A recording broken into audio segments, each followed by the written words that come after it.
Hi, thank you so much, Lauren. And again, I just want to say happy and good morning to everybody from the top all the way, everybody that's involved.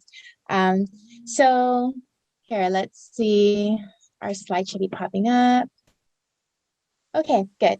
So some of the results that we just wanted to highlight since the report of April 2021 is that DPW is, of course, continuing to work on hiring an MS4 administrator.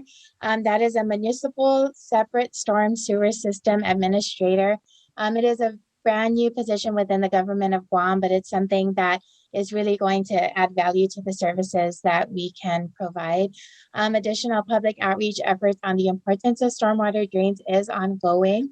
Government agencies have been receiving training on the new and updated building codes. We've weatherized, the Guam Energy Office has weatherized about 22 homes since the last reporting period. I'm happy to report and share the sentiments of what's previously been announced that UOG was awarded the grant to work with us and the Guam Energy Office for the Guam Strategic Energy Plan because it has not been updated since 2013. So we're really excited about that. There's also currently a draft executive order from the governor that is going to help establish an electric vehicle task force, and that's to aim towards having the government of Guam vehicle fleet turn into or eventually transition into electric vehicles. That's super exciting. We also would like to report that the four private schools that were recipients of the Energy Smart Schools program did complete their energy audits through GPA and the Siemens Corporation. So we're happy to report that on November 17, we will be having a virtual conference open to all of the schools to talk about the energy management plans that have been developed for these four schools and to also share with the other schools how they can develop their energy management plan.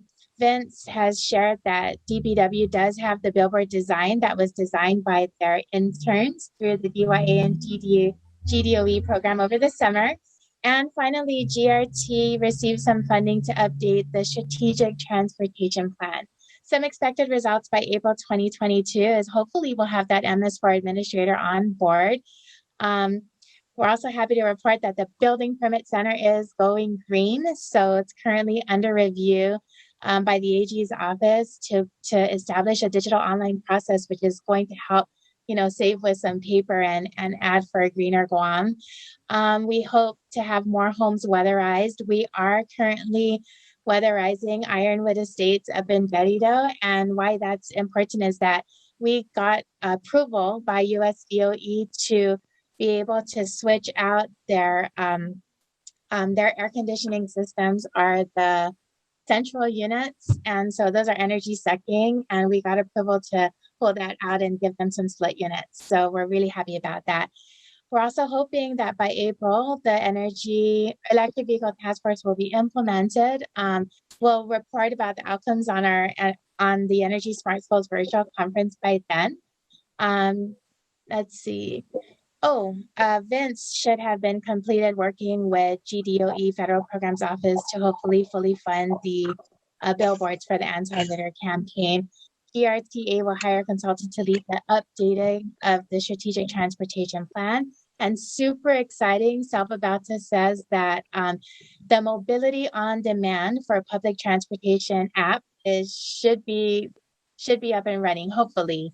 And that's basically like an Uber type response for public transportation. Some emerging opportunities is, of course, we're going to research developing and sustainable practices for road repair and road construction. Vince talked about, and Brent talked about using grinded up glass when they're building the roadways, because it's really essentially sand. And then we also are reviewing the possibility of maybe reusing some plastics to fill in potholes, but there's a whole science behind that, but we're going to start researching that more. We're happy to report that there is current legislation that is in Bill 19836 to actually transfer some property up in Daddido to GRTA for use of a park and ride parking lot, basically to encourage everybody to start carpooling, which will help with our community and our environment. We also will continue the research for funding to put charging stations around the island. Some needs in accomplishing our goals, of course, as usual, funding for unfunded mandates, um, more qualified personnel, compensated at competitive salaries, and like sharing the sentiments of those reporting before us, stiffer penalties for non-compliance, illegal dumping and disposal, etc. Finally, what we're going to do is continue to follow up, because I know that in the last reporting period, GRTA had said that they were in the procurement process for purchasing 10 electric buses. Unfortunately, that's a delay because there is a shortage of microchips. I think it's across the board in vehicles as well on the island. And Salbabata did say it could take up to a year.